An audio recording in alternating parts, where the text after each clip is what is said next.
Estou satisfeito. Eu agradeço ao réu Mauro César Barbosa Cid, indago se o eminente ministro Luiz Fux deseja, e obviamente diretamente o eminente ministro, fazer indagações. Bom, primeiramente gostaria de saudar Vossa Excelência pela condução dos trabalhos desse processo, inclusive pelo convite da minha presença aqui nessa audiência, saudar o eminente Procurador-Geral da República, os senhores advogados aqui presentes, e jornalistas, enfim, todos que estão presentes aqui. Senhor presidente, no meu ofício de juiz de carreira, eu ia pedir a Vossa Excelência para perguntar, mas Vossa Excelência prefere que eu faça direto? Por favor, ministro Fux, por favor. Só para explicar, porque como nós vamos julgar, né, no final das contas, o juízo é colegiado. Lógico. Então, só queria, a partir das próprias declarações do réu denunciado aqui presente, em várias partes do depoimento, o senhor fala em bravatas. O que o senhor quer dizer com bravatas?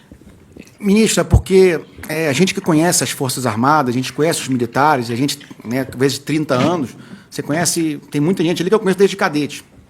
E até você conhecendo a personalidade militar dele, sabendo até o local, por exemplo, onde ele serve, a gente sabia, até porque conhece a pessoa, que simplesmente era alguém que ficava reclamando no WhatsApp, reclamando falava que fazia tudo e não fazia nada. Então, isso que eu falo de bravata.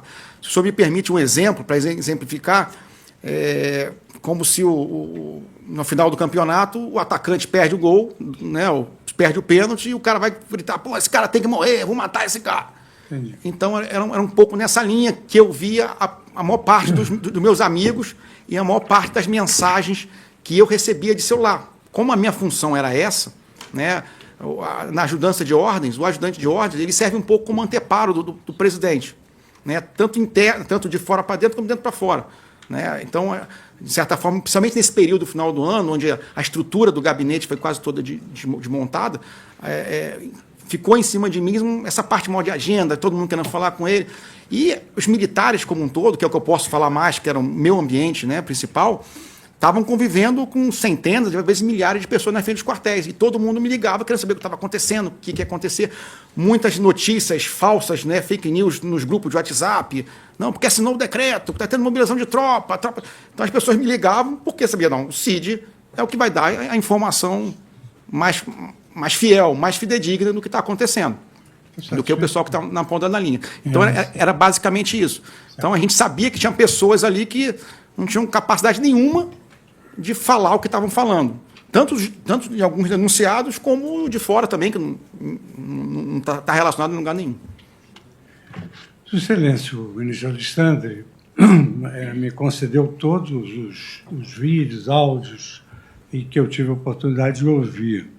E aqui consta que, em várias ocasiões, o senhor falou que, nessa qualidade de anteparo, o senhor tinha a função de pressionar o presidente para assinar minutas do Estado de Defesa, Estado de Sítio e etc.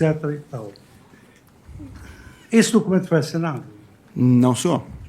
Não foi assinado. Em nenhum momento não foi assinado. Inclusive, era a grande preocupação do comandante do Exército, por isso que ele me chamava várias vezes, era que o presidente assinasse alguma coisa sem consultar e sem falar com ele antes. Porque, de certa forma, de todo aquele imbróglio ali de pessoas, desses grupos que eu dividi, ele acabava sendo a voz mais lúcida que ia conversar, que dava um entendimento maior do que estava acontecendo.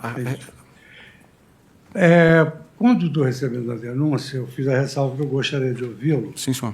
Porque o senhor fez várias colaborações, como o ministro Alexandre aqui, foi uma das primeiras perguntas.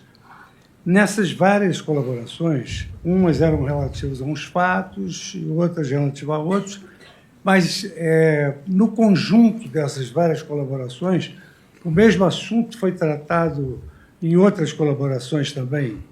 Quer dizer, teve uma colaboração só para esse assunto, teve uma colaboração para outro assunto, depois para outro assunto. Sim, senhor. Vários. Eu quero saber sim, eu sei que foram vários. Isso. Mas eu quero saber, com relação a essa questão da decretação de estado de sítio, tentativa de golpe, essas suas inquirições foram sendo complementadas? Foi uma vez que eu falei todo, geralzão, né?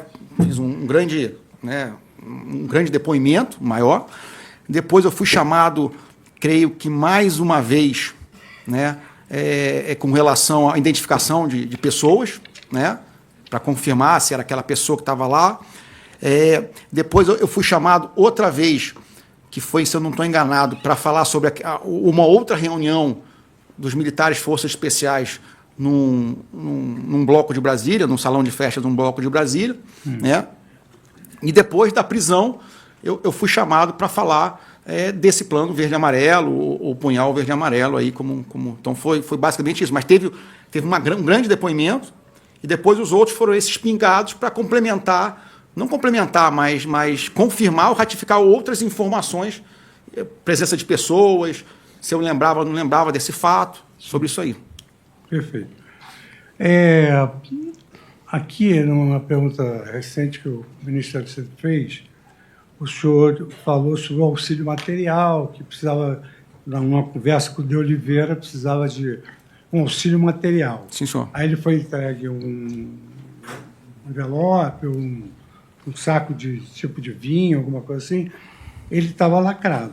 Estava lacrado, sim, senhor. O senhor teve conhecimento do conteúdo que tinha? Não, o valor não, senhor. Não mexi. O senhor tem conhecimento? Permite, ministro Fux, só para esclarecer. Não teve conhecimento do valor, mas valor, sabia mas que era dinheiro. Era dinheiro, sim, senhor. Era dinheiro. Não abriu? Não abria, não sabia. Tá. Não tive ideia. Nesse contexto, o senhor foi indagado se o plano estava, pelo De Oliveira, se o plano estava indo, não estava? Houve uma conversa sobre auxílio material? Não, sim, porque, como eu falei para o senhor, a minha função sempre foi muito focada ao presidente. Então, né, eu não me engajava em assuntos, eu tentava ajudar as pessoas que chegavam, pediam alguma ajuda, mas eu nunca me engajei excessivamente em nada fora que não fosse o entorno miúdo ali pessoal do presidente. Tanto que eu não perguntei, tanto que eu acho que ele me ligou no dia 15, eu nem estava em Brasília, eu estava acompanhando minha filha numa competição de equitação em Itatiba, nem tinha sinal de celular.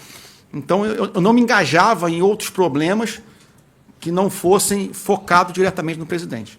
Nessa reunião que o excelente ministro Alexandre perguntou com Braga Neto, essa reunião o senhor foi chamado porque era um anteparo do presidente e levaria ele as informações que foram obtidas dos terminais de perguntas. Sim, senhor.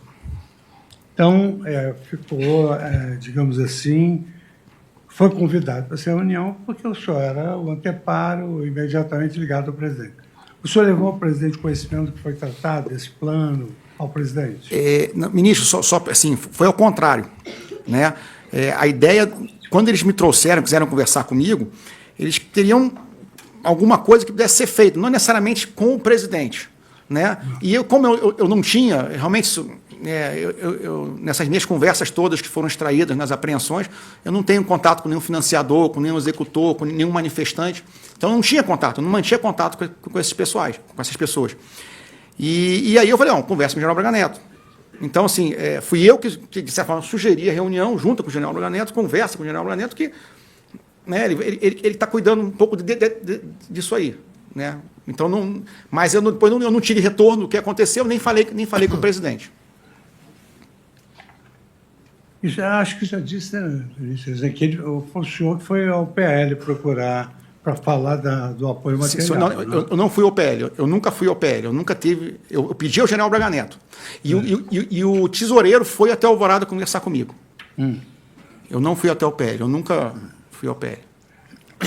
Eu, do áudio, ministro, que eu ouvi, parece que captei alguma conversa do senhor com o Major de Oliveira dizendo: rascunha alguma coisa. E ele teria de fica tranquilo que está sendo feito. Lembra desse diálogo? Isso foi, quando ele pediu dinheiro para mim, eu lembro desse diálogo, eu falei, não, o que você está precisando? Aí ele falou assim, rascunha alguma coisa e me manda que eu vou tentar conseguir. Porque para eu pedir algum dinheiro para o partido, eu tenho que saber, não, eu preciso de 2 quartos de hotéis, né, passagem de avião para 2, 3 pessoas, alguma coisa assim, para poder pedir embasado em alguma coisa. E foi esse documento que veio, inclusive com a senha, né, que não pôde ser aberto, eu também não me recordava da senha, mas eu mostrei esse documento, ou eu imprimi, ou mostrei no próprio celular ou computador para o secretário do PL, para o tesoureiro do PL. O ministro Alexandre, num dado momento, ele perguntou sobre uma questão dos caminhoneiros. Sim, senhor. E aqui também consta algumas percepções, eu não quero diretamente induzir nenhuma resposta. Mas qual foi a reação, vamos dizer assim, desses partícipes desse golpe, inclusive o do presidente? Qual foi a reação dele com relação aos caminhoneiros? Com relação aos caminhoneiros, o presidente tinha uma preocupação muito grande dos caminhoneiros pararem o país. Então, ele queria, de alguma forma, que não houvesse uma manifestação dos caminhoneiros bloqueando estrada, nem parando o país. Porque o que ele comentava é que ia cair na conta dele uma crise econômica imensa. Né? Então, no meio disso tudo, o senhor teve alguma informação de um iPhone? Da compra de um iPhone, alguma coisa assim? Da compra de um iPhone? Não teve. Não me recordo, ministro. Não estou me recordando de... O senhor teve algum relacionamento, direto ou indireto, com o influenciador argentino Fernando Sirimedo? Não, eu nunca conversei com ele.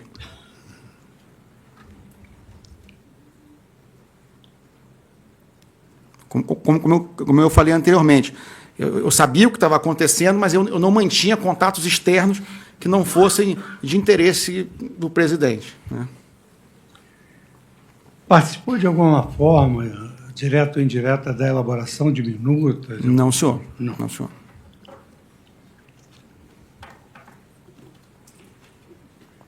O senhor, na qualidade de anteparo, articulou alguma medida sem o conhecimento prévio do ex-presidente? Essas reuniões todas? Não, senhor. Inclusive, nesse período, ministro, dessas 8 semanas né, pós-eleição, 4 delas eu fiquei fora, porque eu já estava num processo de transferência para Goiânia, que eu já ia assumir o batalhão.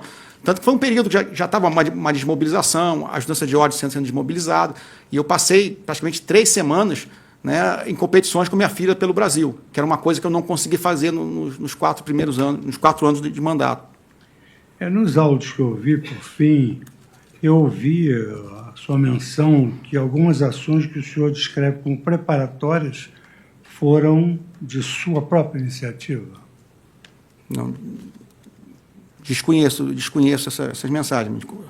Onde estão, eu posso procurar e relatar para o senhor, mas assim, eu nunca tive nenhum tipo de preparação que eu fizesse ou que eu fazia. Quem tinha diretamente relação com as pessoas que estavam nos quartéis?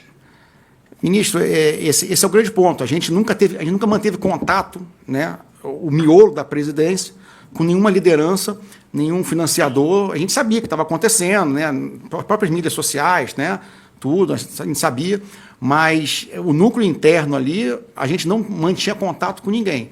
Quem trazia as informações atualizadas do que estava acontecendo era o general Braga Neto. Mas também eu não sei dizer quem eram os contatos que ele mantinha ou em que nível. Presidente, Vossa Excelência, o ministro Alexandre perguntou a saciedade, não sobrou nada. Eu ouvi, eu agradeço a Vossa Excelência que me passou todo o material e acho que Vossa Excelência largou tudo quanto era necessário para um integrante da turma ouvir para poder julgar. Muito obrigado. Agradeço, ministro Fux, não só pelas questões, mas pela presença também, que é muito importante aqui nessa audiência. Agora, então, daremos sequência inicialmente ao Procurador-Geral da República, depois ao advogado do réu colaborador e depois seguiremos por ordem alfabética. Passo a palavra ao doutor Paulo Gonet, Procurador-Geral, lembrando que as perguntas agora são feitas por intermédio do relator.